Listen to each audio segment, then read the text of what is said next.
täna ma õpetan, kuidas Instagramis pilte töödelda ja kuidas selle värve ja erinevaid asju muuta. Et esmalt sa pead siis selle pildi, mis sa tahad postitada, sealt plussmärgi juurest Instagrami üles panema. Siis järgmine samm on see, et sa vaatad, kui sisse suumitud ja millisena sa enda pilti tahad. Kui see on tehtud, siis siin all on editi nupp. Kõige tihedamini, mis korrigeerimispilt vajab, on heledus. Saab heledamaks, tumedamaks panna pilti. See on siis seesama brightness siin teisena. Ja siis kontrast. Sealt järgmine. See on ka, mida väga tihti võiks kasutada. Siis hästi kasulik asi on see esimene, adjust. See siis muudab su horisonti, et kui mõned sotsiaalmeedia koolitusel olid, siis me seal rääkisime, et kui tähtis on see, et sul horisont on sirge.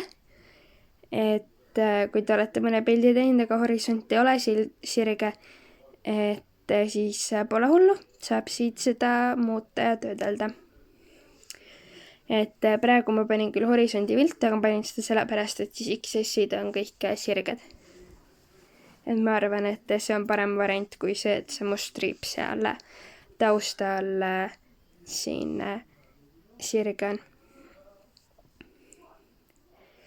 Nii, siis ma paneks heledust võib-olla hästi natukene juurde. Kontrasti võib-olla ka natukene juurde. Kontrasti juurde lisamine teeb pildi tumedamaks alati. Nii, siis tähtis asi on see voom. Ehk siis pildi soojus. Et kas sa tahad pilti soojana hoida või tahad külmades värvitoonides. Enda pildi üles panna. Et näiteks kui sul on lumega pilt, et sa võid oma toonid külmaks panna, siis see tekitab sellise tunde, nagu oleks siin hästi karge ja jahe ilm. Aga näiteks kui sa jõulutuledest teed pildi, et sa võid seda soojust juurde panna, et siis see tekitab sellise mugava ja hubase tunde.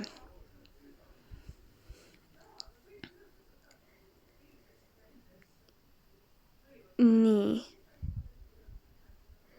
Fade. See teeb pildi uduseks. Või siis mitte nii uduseks.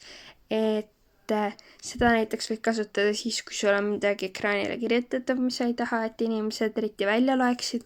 Või midagi muud, näiteks kui me panime endale Instagrami vision board'ides pildid, siis me kasutasime seda, sest me ei tahtnud, et inimesed iga sõna välja loeksid, mis meil seal eesmärkidena kirjas on.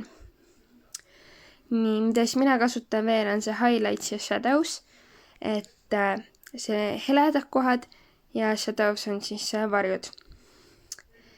Et see siis teeb kas heledaid kohti heledamaks või tumedamaks, või siis shadows teeb ainult tumedaid kohti, kas heledamaks või tumedamaks.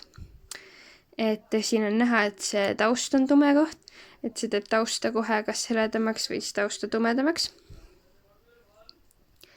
Ja highlights siis teeb kõiki valgustatud osasid heledamaks või tumedamaks. Et valgustatud osad on praegu need XS-i purgid.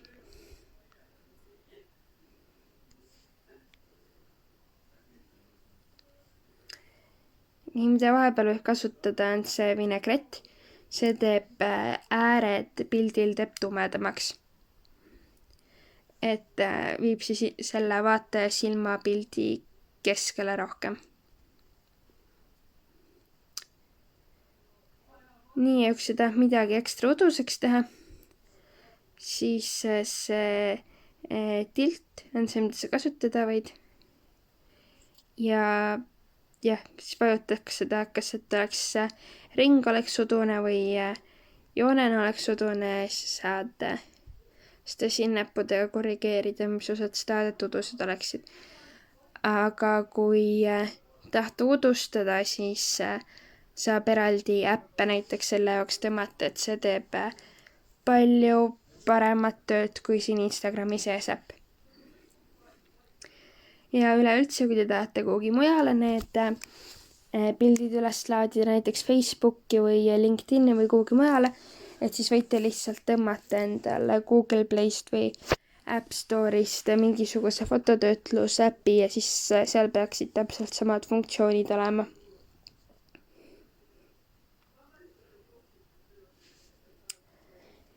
Nii, aga sellega on tänaseks kõik.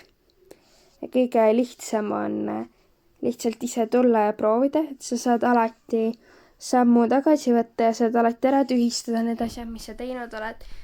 Et lihtsalt proovida ja veel kord proovida, et siis lõpuks saate aru, mida iga funktsioon täpselt teeb ja kuidas neid kasutada. Ja mis veel, kui te hoiate näppu pildi peal, siis te näete, milline on pilt enne. Nagu hoiate näppu all.